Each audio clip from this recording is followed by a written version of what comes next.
Nota da autora.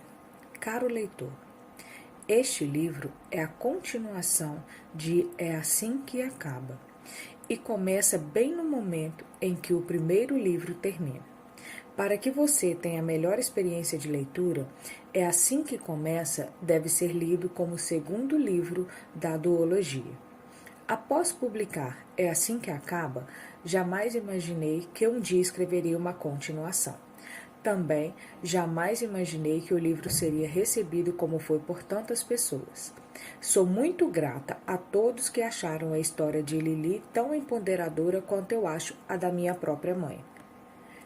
Quando É Assim que Acaba virou febre no TikTok, recebi uma enxurrada de pedidos por mais Lili e Atlas. E como eu poderia dizer não a uma comunidade que mudou a minha vida? Este romance foi escrito como um agradecimento pelo enorme apoio e por isso quis proporcionar uma experiência bem mais leve. Lili e Atlas merece. Espero que vocês curtam a jornada deles. Com todo o meu amor, Cully Ober. Capítulo 1. Atlas. A maneira como palhaço está escrito com spray vermelho na porta dos fundos do Bibis me faz pensar na minha mãe. Ela sempre acrescentava uma letra I ao pronunciar a palavra. Eu sentia vontade de rir toda vez que ouvia, mas era difícil achar graça na infância quando eu era sempre o alvo do insulto. Aço, sussurra Darren. Só por ter sido uma criança, a maioria dos adultos sabe soletrar essa palavra. Aí é que você se engana. Toco na tinta, mas ela não suja meus dedos. Seja quem for que tenha pichado, deve ter feito isso logo após fecharmos ontem à noite. Por que será que estão te chamando de palhaço? Pergunta ele. Porque acha que foi para mim? Pode ter sido para você ou para o Brad. O restaurante é seu. Darren tira um casaco e o usa para remover um grande caco de vidro da janela. Talvez tenha sido algum funcionário insatisfeito, não? E eu tenho funcionários insatisfeitos? Não consigo pensar em ninguém da folha de pagamento que faria algo assim. Faz 5 meses que a última pessoa pediu demissão e ela saiu de maneira amistosa após ter se formado na faculdade. Tinha aquele cara que lavava louças antes de você contratar Brad. Qual era o nome dele mesmo? Era o nome de alguma pedra ou algo assim? Era bem esquisito. Quartz, eu falei, era apelido.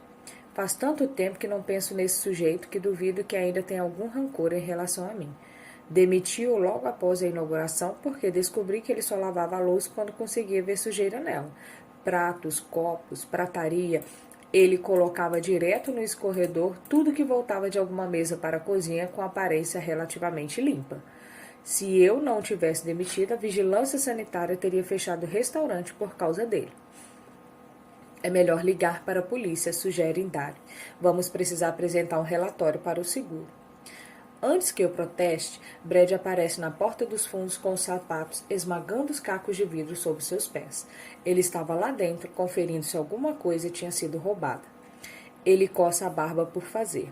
Levaram os Crontons. Há uma pausa de perplexidade. Você falou Crontons? Pergunta Dari. Isso. Levaram todo o recipiente de Crontons que foram preparados ontem à noite, mas não parece estar faltando mais nada. Não era mesmo o que eu esperava que ele fosse dizer. Se uma pessoa invade um restaurante e não leva equipamentos ou objetos de valor, é porque deve estar com fome. Conheço por experiência própria esse tipo de desespero. Não vou denunciar. Darren se vira para mim. Por que não? Porque talvez eles prendam a pessoa. É esse o objetivo. Pego uma caixa vazia na caçamba de lixo e começo a remover alguns cacos. Já invadi um restaurante uma vez. Roubei um sanduíche de peru. Agora, Brad e Barry estão me encarando. Você estava bêbado? Questiona Dari. Não, estava com fome. Não quero que ninguém seja preso por roubar Crontons. Tudo bem, mas talvez a comida tenha sido apenas o começo. E se a pessoa voltar para pegar equipamentos da próxima vez? Observa. A câmera de segurança ainda está quebrada? Faz meses que ele insiste para que eu mande consertar. Tenho andado ocupado. Darren pega a caixa de cacos da minha mão e começa a tirar o que ainda falta. Deveria resolver isso antes que a pessoa volte. ela pode até chegar ao Corrigans hoje à noite, já que o Bibis foi um alvo tão fácil. As câmeras do Corrigan estão funcionando e duvido que ela vá lá vandalizar meu novo restaurante. Foi uma questão de conveniência, não um arrombamento para me atingir. Isso é o que você espera, diz Darren. Abra a boca para responder, mas sou interrompido por uma mensagem. Acho que nunca peguei no meu celular tão rápido. Quando vejo que não é Lily, desanima um pouco. Esbarrei com ela hoje de manhã quando estava resolvendo coisas na rua. Fazia 1 ano e meio que a gente não se via. Mas ela estava atrasada para o trabalho e eu acabara de receber a mensagem de Darren avisando do arrombamento. Nós nos despedimos meio sem jeito e ela prometeu que me mandaria uma mensagem quando chegasse ao trabalho. Faz 1 hora e meia que isso aconteceu e ainda não tive notícias dela. 1 hora e meia não é nada, mas não consigo ignorar o incômodo no meu peito, tentando me convencer de que ela tem suas dúvidas a respeito do que dissemos na nossa conversa de 5 minutos na calçada. Não tenho dúvida nenhuma a respeito do que eu disse. Talvez eu tenha me entusiasmado demais ao ver o quanto Lily parecia feliz e descobrir que ela não está mais casada. Mas tudo o que eu falei foi a sério. Estou pronto para isso, mais do que pronto. Abro o contato dela no meu telefone. Quis escrever para ela tantas vezes no último 1 ano e meio, mas da última vez que nos falamos, deixei a decisão em suas mãos. Lily estava com a vida tumultuada e eu não queria complicá-la ainda mais.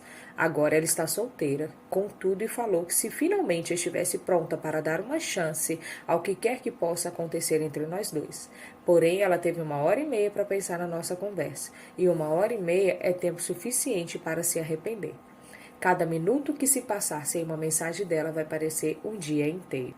Seu contato ainda está salvo como Lily Kincaid no meu celular. Então edito as informações e troco seu sobrenome para Bloom. Sinto Darren atrás de mim olhando a tela por cima do meu ombro. É a nossa Lily? Brad se anima. Ele está mandando uma mensagem para Lily? Nossa, Lily? Pergunto confuso. Vocês só a viram uma vez? Ela ainda está casada? Pergunta Darren. Balanço a cabeça. Que bom para ela, comenta ele. Ela está grávida, né? Era menino ou menina afinal? Não quero falar de Lily porque ainda não tenho do que falar. Não quero dar a impressão de que é mais do que talvez seja. Uma menina, e esta é a última pergunta que vou responder. Concentro-me em Brad. Theo virá hoje? É quinta. Ele vem sim. Entro no restaurante. Se vou conversar sobre Lily com alguém, vai ser com o Theo. Capítulo 2. Lily. Ainda estou com as mãos trêmulas, apesar de já terem se passado quase 2 horas desde que barrei com Atlas. Não sei se estou tremendo de agitação ou se é porque de tão ocupada não consegui comer nada desde que cheguei. Mal tive 5 segundos de paz para assimilar o que aconteceu, quanto mais para comer o café da manhã que trouxe. Aquilo realmente aconteceu? Será que fiz mesmo uma série de perguntas tão constrangedoras para Atlas que vou morrer de vergonha até o ano que vem? Se bem que ele não pareceu se constranger. Pareceu muito feliz em me ver e quando me abraçou foi como se uma parte de mim que estava adormecida tivesse despertado novamente. No entanto, este é o primeiro momento que tive para ir ao banheiro, e após me olhar no espelho agora, eu meio que quero chorar. Estou com as bochechas coradas, com manchas de cenoura na camisa e o esmalte descascando deste tipo janeiro. Não que Atlas espere que eu queira a perfeição. É só que imaginei esbarrar com ele muitas vezes, mas em nenhum desses cenários era no meio de uma manhã caótica, meia hora após ser alvejada por um bebê de 11 meses com as mãos cheias de comida. Ele estava tão bonito, tão cheiroso, eu já devo estar com cheiro de leite materno. Estou tão abalada pelo possível significado do nosso encontro inesperado, que demorei o dobro do tempo para organizar tudo para o motorista da entrega desta manhã. Nem conferi nosso site para ver se havia novos pedidos. Dou uma última olhada no espelho, mas tudo que vejo é uma mãe solo, exausta e esgotada. Saio do banheiro e volto para o caixa. Pego um pedido na impressora e começo a preparar o cartão. Minha mente nunca precisou tanto de uma distração, então aprecio a manhã movimentada. O pedido é de um buquê de rosas para alguém chamada Greta, de alguém chamado Jonathan. A mensagem diz: desculpe por ontem à noite, me perdoa? Solto um gemido. Buquês de desculpas são o que eu menos gosto de montar. Sempre fico obcecada tentando descobrir por que a pessoa está pedindo perdão. Será que ele se esqueceu de que os dois iam sair? Chegou tarde em casa? Eles brigaram? Será que ele bateu nela? Às vezes sinto vontade de escrever o telefone do abrigo local para as vítimas de violência doméstica nos cartões, mas preciso lembrar que nem todo pedido de desculpas tem a ver com coisas terríveis, como os pedidos de desculpas que eu costumava receber. Talvez Jonathan seja um amigo de Greta e esteja tentando animá-la. Talvez ele seja seu marido e tenha exagerado numa pegadinha. Qualquer que seja o motivo por trás das flores, espero que elas representem algo positivo. Insiro o cartão no envelope e o coloco no buquê de rosas. Ponho-o na prateleira de entrega e estou pegando o próximo pedido quando recebo uma mensagem. Corro para o celular como se ele fosse se autodestruir e eu só tivesse 3 segundos para ler a mensagem. Estremeço quando olho a tela, não é de Atlas, e sim de Riley. Ela pode comer batata frita? Respondo com rapidez, as macias.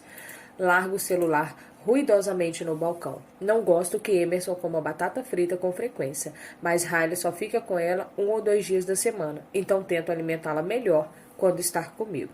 Foi bom passar alguns minutos sem pensar em Riley, mas sua mensagem me fez lembrar de que ele existe. Enquanto ele existir, temo que qualquer relacionamento, ou até mesmo amizade com Atlas não possa existir. Como Riley vai reagir se eu começar a sair com Atlas? Como vai reagir se eles precisarem conviver? Talvez eu esteja colocando a carroça na frente dos bois. Encaro o celular e me pergunto o que devo dizer a Atlas. Falei que escreveria para ele depois de abrir a floricultura, mas havia clientes esperando antes mesmo de eu trancar a porta.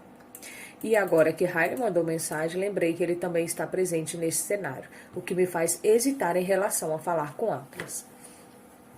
A porta da frente se abre e Lucy finalmente chega. Ela está sempre muito bem vestida, mesmo quando seu mau humor é evidente. Bom dia, Lucy. Ela afasta o cabelo dos olhos e coloca a bolsa no balcão, suspirando. É mesmo um bom dia? Lucy não é muito simpática de manhã. É por isso que eu, ou Serena, minha outra funcionária, costumamos ficar no caixa pelo menos até às 11, enquanto Lucy monta arranjos nos fundos. Ela lida muito melhor com os clientes após uma xícara de café ou 5. Acabei de descobrir que os marcadores de lugar não chegaram porque foram descontinuados e agora já é tarde demais para pedir mais. O casamento é em menos de 1 mês. Tem tanta coisa dando errado antes do casamento que me dá vontade de dizer a ela para desistir. Porém, não sou supersticiosa. Espero que ela também não seja. Está na moda fazer marcadores artesanais? Sugiro. Lucy revira os olhos. Detesto coisas artesanais, murmura ela. Já nem quero mais uma festa de casamento. Parece que o planejamento está demorando mais do que nosso namoro. É verdade. Talvez a gente cancele tudo e vá para Las Vegas. Você foi se casar lá, não foi? Você se arrepende? Não sei o que responder primeiro. Como pode detestar coisas artesanais? Você trabalha numa floricultura. E sou divorciada, então é óbvio que me arrependo de ter me casado daquele jeito. Entrego-lhe uma pequena pilha de pedidos que ainda não preparei, mas foi divertido, admito. Lucy vai para os fundos e começa a organizar o restante dos pedidos e volta a pensar em Atlas, e em Riley, e no Armagedon, pois é isso que acontece com os dois no meu cérebro ao mesmo tempo. Não faço ideia de como isso poderia dar certo. Quando Atlas e eu nos encontramos, foi como se todo o resto sumisse, inclusive Riley. No entanto, agora Riley está começando a se infiltrar de novo nos meus pensamentos. Não da maneira como ele culpava meus pensamentos antes. Agora é mais como um bloqueio na estrada. Minha vida amorosa, enfim, tem seguido em linha reta, sem solavancos nem curvas, mais ou menos porque deixou de existir há mais de 1 ano e meio, mas agora me parece que diante de mim há apenas um terreno irregular e obstáculos e penhascos. Será que vale a pena? É óbvio que Atlas vale a pena. Mas será que vale a pena nós dois ficarmos juntos? Será que nós temos um relacionamento que compensaria o estresse que isso causaria em todas as outras áreas da minha vida? Faz um bom tempo que não me sinto tão dividida. Parte de mim quer ligar para a Alissa e contar que vi Atlas, mas não posso. Ela sabe como Riley ainda se sente em relação a mim. Sabe o que ele pensaria se eu trouxesse Atlas para a nossa vida. Não posso conversar com minha mãe, porque ela é minha mãe. Por mais próximas que tenhamos nos tornado nos últimos tempos, eu jamais falaria abertamente sobre a minha vida amorosa com ela. Tem apenas uma mulher com quem eu me sentiria à vontade para conversar sobre Atlas. Lucy? Ela reaparece dos fundos e tira um fone de ouvido. Você me chamou? Pode ficar no meu lugar por um tempo? Preciso sair para resolver uma coisa. Volto em 1 hora. Ela vem para trás do balcão e eu pego minha bolsa. Não tenho muito tempo sozinha agora que Emerson nasceu. Então, de vez em quando, roubo uma horinha aqui e ali durante o trabalho quando tem alguém para me substituir na floricultura. Às vezes gosto de ficar sentada refletindo, e é impossível fazer isso na presença de uma criança, pois mesmo enquanto ela dorme, estou na função mãe. E com o fluxo constante de clientes no trabalho, é difícil ter um momento de paz sem ser interrompida. Descobri que quando estou sozinha no carro, com a música ligada e de vez em quando como uma fatia de torta de cream cheese, Factor é tudo que eu preciso para colocar as ideias no lugar. Depois de estacionar de frente para o porto de Boston, reclino o banco e pego o bloco de notas e a caneta que trouxe.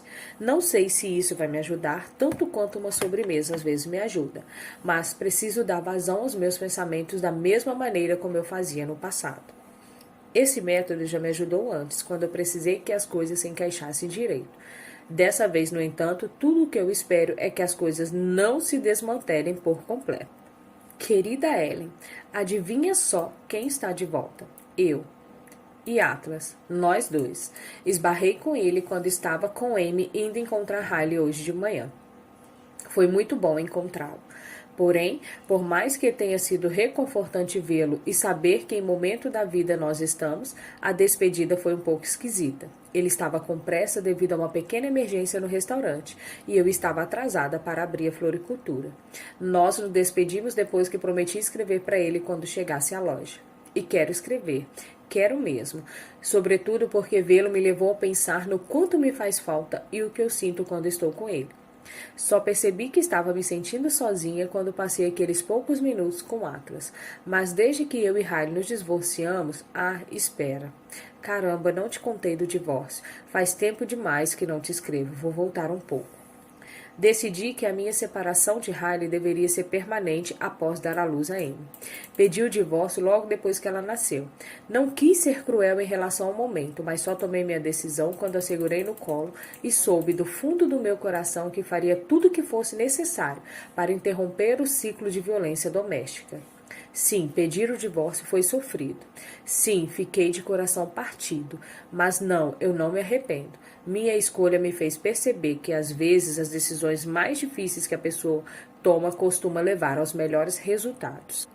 Não posso mentir e dizer que não sinto falta dele, porque eu sinto. Sinto falta da família que poderíamos ter sido para Emerson. Porém, sei que tomei a decisão certa, apesar de às vezes me sentir sobrecarregada com o peso dela. É difícil porque ainda preciso interagir com Riley. Ele ainda tem todas as qualidades pelas quais me apaixonei. E agora que não estamos mais juntos, é raro ver o lado negativo que levou ao fim do nosso casamento. Acho que é porque ele tem se comportado muito bem. Ele teve que colaborar e não resistir muito, pois sabia que eu poderia tê-lo denunciado por todos os episódios de violência doméstica pelos quais passei com ele. Riley poderia ter perdido muito mais do que a esposa. Então, na hora de negociarmos a guarda, as coisas foram mais tranquilas do que eu esperava.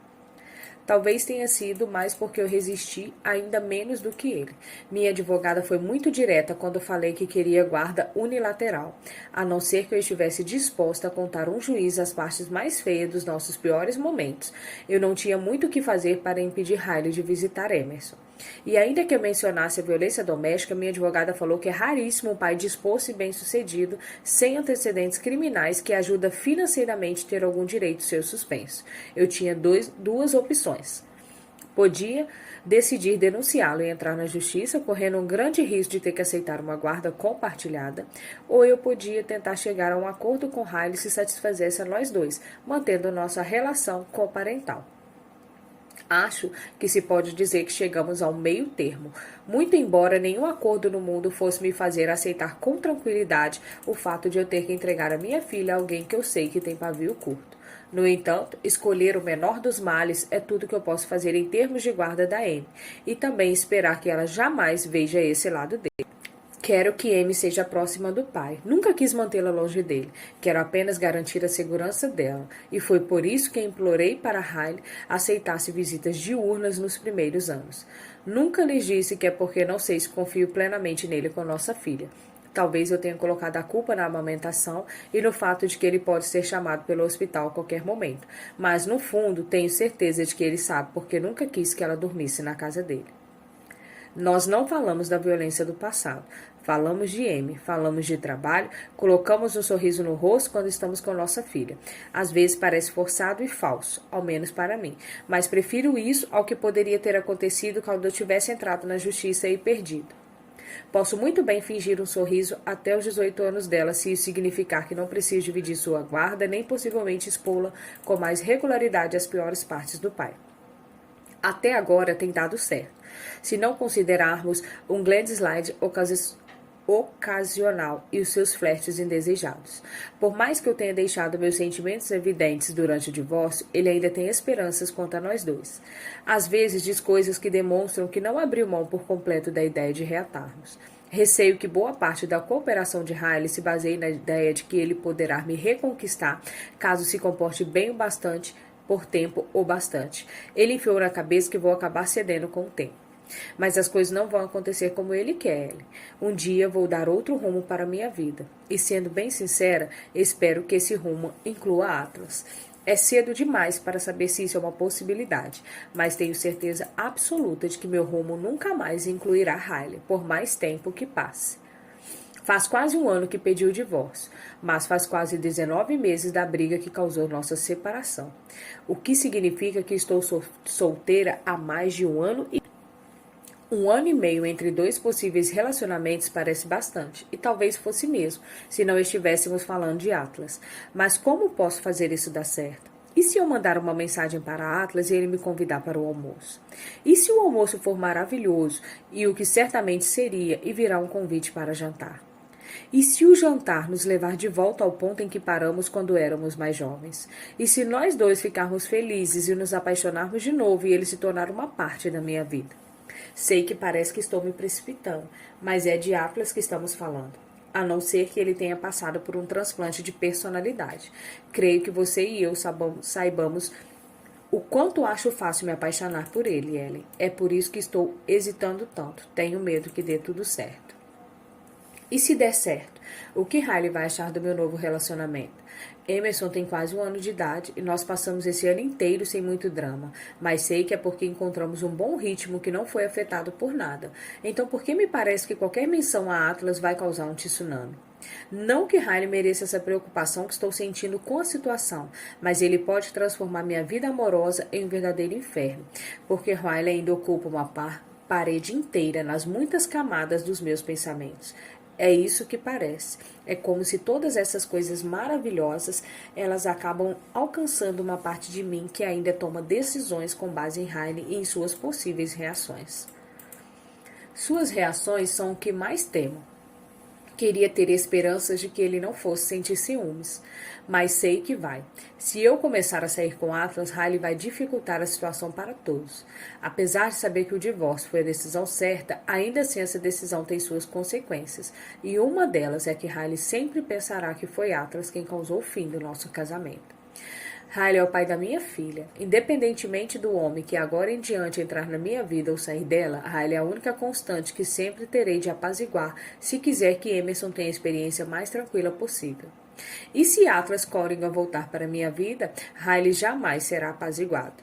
Queria que você pudesse me dizer o que fazer. Devo sacrificar algo que sei que me deixará feliz, a fim de evitar o tumulto inevitável que a presença de Atlas causaria? Ou será que sempre terei um buraco com a forma de Atlas no meu coração, a não ser que eu me permita preenchê-lo? Ele está esperando uma mensagem minha, mas acho que preciso de mais tempo para assimilar tudo. Nem sei o que lhe dizer, não sei o que fazer. Eu te conto se decidir alguma coisa. Lili. Capítulo 3, Atlas. Finalmente chegamos à costa, diz Tel. Você realmente disse isso para ela? Em voz alta? Eu me remexo no sofá constrangido. Quando éramos mais jovens, a gente gostava de Procurando Nemo. Você citou uma animação. Theo balança a cabeça dramaticamente. E não deu certo. Faz mais de 8 horas que vocês se encontraram e ela ainda não deu sinal de vida. Talvez esteja ocupada. Ou talvez você tenha sido intenso demais, responde Theo inclinando-se para frente. Ele une as mãos entre os joelhos e se concentra. Bem, e o que aconteceu depois que você disse essa breguice aí? Ele é cruel. Nada. Nós dois tínhamos que ir trabalhar. Perguntei se ela ainda tinha meu telefone e ela disse que tinha decorado o número. Então a gente se despe. Calma aí, interrompe Theo. Ela decorou seu número? Pelo jeito, sim. Tá. Ele parece esperançoso. Isso quer dizer alguma coisa. Ninguém decora mais o número de ninguém. Estava pensando mesmo, mas também me perguntei se ela não teria decorado meu número por outros motivos. Quando o anotei e o coloquei dentro da capa de seu celular, foi para o caso de uma emergência.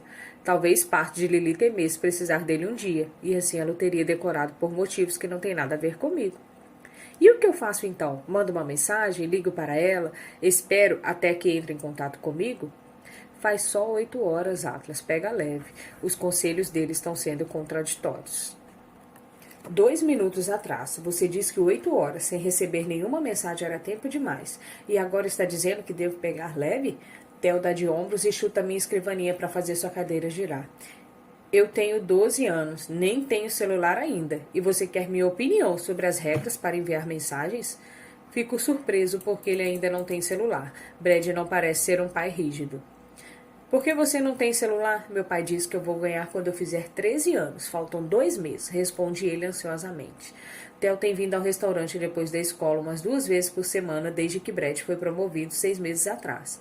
Ele me diz que quer ser terapeuta quando crescer, então o deixo praticar comigo.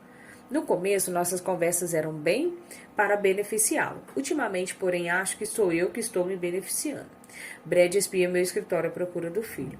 Vamos, Atlas tem que trabalhar. Ele gesticula para que Theo se levante, mas o menino simplesmente continua girando na minha cadeira. Foi Atlas quem me chamou aqui, ele estava precisando de conselhos. Nunca vou entender esse lance de vocês, comenta Brad apontando para o espaço entre nós dois. Que conselhos são esses que você recebe do meu filho? Como evitar ajuda nos afazeres domésticos? E como vencer no Minecraft? Theo se levanta e alonga os braços por cima da minha cabeça. São sobre garotas na verdade? E o que importa no Minecraft não é vencer, pai. É mais para socializar mesmo. Theo olha para por mim por cima do ombro enquanto sai do escritório. Mande logo uma mensagem para ela, sugere ele como se fosse a solução óbvia. E talvez seja mesmo. Brad o puxa para fora do escritório. Eu me recosto na cadeira e encaro a tela sem notificação do celular. Talvez ela tenha decorado o número errado. Abro seu contato e resisto. Talvez Theo tenha razão. Pode ser que eu tenha sido intenso demais hoje de manhã. Não dissemos muita coisa quando nos encontramos, mas o que foi dito tinha intenção e significado. Talvez ela tenha se assustado com isso. Ou talvez eu esteja certo e ela tenha decorado o número errado. Meus dedos pairam por cima do teclado do celular. Quero mandar uma mensagem, mas não quero pressioná-lo. No entanto, nós dois sabemos que nossas vidas teriam sido bem diferentes se eu não tivesse cometido tanto erros com ela no passado. Passei anos inventando desculpas que explicassem por que minha vida não era boa o bastante para ela, mas Lili sempre se encaixou. Ela sempre se encaixou perfeitamente. Dessa vez não vou deixar que ela se afaste sem me esforçar um pouco mais. A primeira coisa que vou fazer é garantir que ela tem meu número certo. Gostei de te ver hoje, Lili. Espero para ver se ela vai me responder. Quando vejo os 3 pontinhos aparecerem, seguro a respiração de tanta expectativa. Eu também. Encaro sua resposta por tempo demais, esperando que ela mande mais alguma coisa, mas ela não manda. É só isso que recebo. Foram apenas 2 palavras, mas consigo ler nas entrelinhas. Suspiro frustrado e largo o celular na escrivaninha.